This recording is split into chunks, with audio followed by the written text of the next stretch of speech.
Hello everyone, I'm David Lewis. One of the questions that I get asked all the time is, do I think that service advisors should sell in the service lane during the service walk-around? And I'm going to come right to the point on this one, and my answer is absolutely not.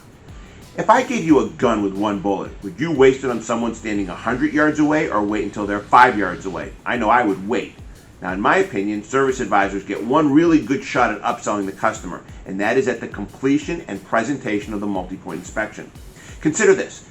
If during the service walk-around you offer the customer, let's say, wiper blades, and they say yes, would they not still say yes at the multi-point inspection presentation? Of course they would.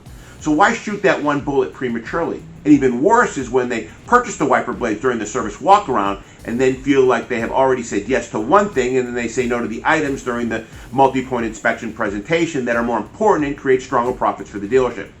Now, I have no problem with mentioning items during the walk-around. Maybe the tires look low on the tread. I might state to the customer, your tire tread looks a bit low to me. Let me note it on the repair order and have the technician look at it and give us their opinion.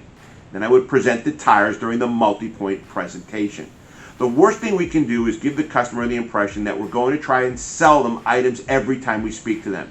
Make a great walk-around presentation. Collect your multi-point inspection data and then make one great presentation. Give it a try. You might be very surprised at how much your sales will increase. Thank you for watching my video, and I hope I inspired you. If you enjoyed the content, please like, share, and click the subscribe button. Once you subscribe, make sure to hit the bell so you can receive more content like this every week. And should you have any comments or questions, I'd love to hear them.